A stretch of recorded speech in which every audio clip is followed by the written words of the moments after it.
Vous n'avez pas pu passer à côté de l'affaire Marvel Fitness qui secoue les médias depuis quelques jours, et on va tout de suite voir si ce qui dérange est bien justifié.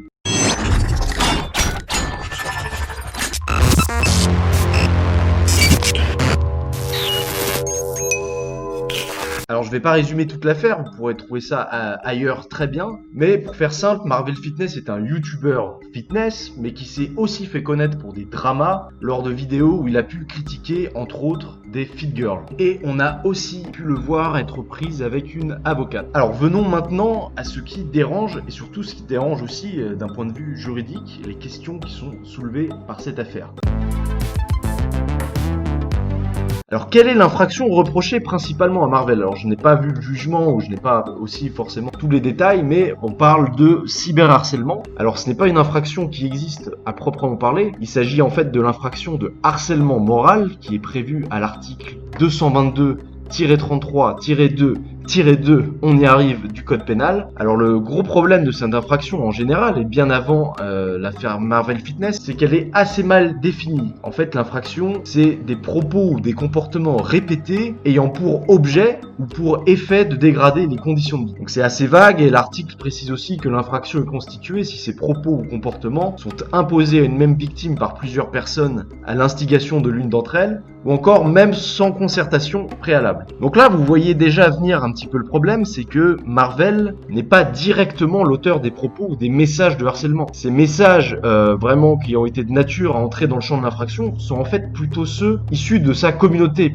Donc là, c'est un peu le principal problème de cette décision, c'est qu'elle reconnaît donc implicitement l'influenceur comme instigateur et responsable de propos émis par des tiers, même s'il n'appelle pas directement au harcèlement et met en garde ses viewers même de ne pas aller harceler la personne. Donc ce premier problème est quand même assez grave, puisqu'il revient à considérer que les viewers ou sa communauté est en fait dépourvue de tout jugement propre, puisque c'est l'influenceur qui va porter le chapeau. Donc ça nous amène à un second gros problème potentiel, qui est tout simplement l'interdiction de réaliser une critique vidéo, ce qui porte forcément atteinte à la liberté d'expression, puisque si la communauté du créateur va le rendre responsable des propos ou des comportements, c'est une façon de lui interdire indirectement de s'exprimer, puisqu'il va porter encore une fois le chapeau tout ce qu'a pu faire sa communauté.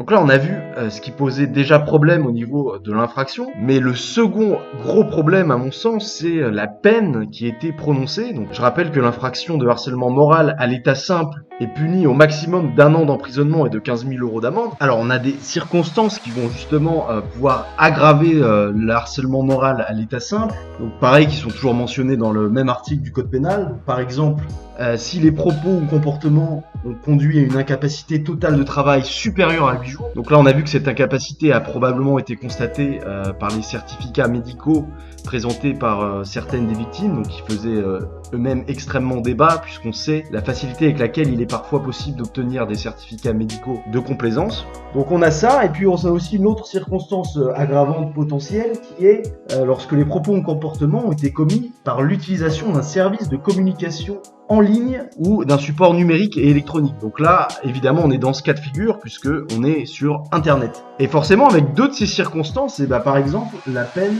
peut être portée à 3 ans d'emprisonnement et 45 000 € d'amende. Ou alors seulement avec une circonstance, on est déjà à 2 ans d'emprisonnement potentiel et 30 000 € d'amende.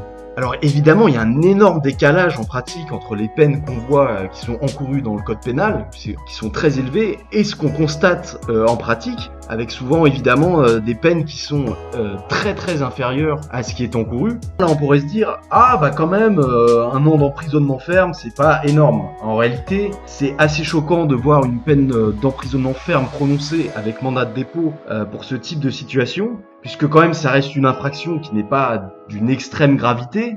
Et puis aussi, il y a la situation à prendre en compte de Marvel, qui n'a pas non plus un passif judiciaire assez chargé. Alors il s'agit pas non plus de prendre aveuglément la défense de Marvel, il a certainement sa part de responsabilité malgré tout, il a quand même dépassé des limites. Pour ça, il est bien sûr quand même légitime qu'il soit sanctionné, mais c'est que cette sanction, à mon sens, aurait dû prendre la forme soit d'une simple amende, soit d'un emprisonnement avec sursis éventuellement, qui aurait pu servir d'avertissement à l'avenir. Mais là, on a eu un emprisonnement ferme avec mandat de dépôt, Et une amende en plus pour couronner le tout, avec interdiction de création de contenu futur. Donc c'est extrêmement lourd et ça me paraît vraiment disproportionné. Alors évidemment, on peut considérer que cette peine peut servir d'exemple à l'avenir et pour prévenir certains comportements, surtout sur Internet, puisque ça reste assez inédit ce genre de décision. Mais pour l'instant, le mieux est de ne pas trop s'emballer. On verra ce que ça donne en appel. En tout cas, si vous avez aimé mon analyse et que vous voulez plus peut-être de vidéos dans ce style, je vous remercie de me le laisser savoir par un commentaire ou un like tout simplement. Et je vous dis à la prochaine.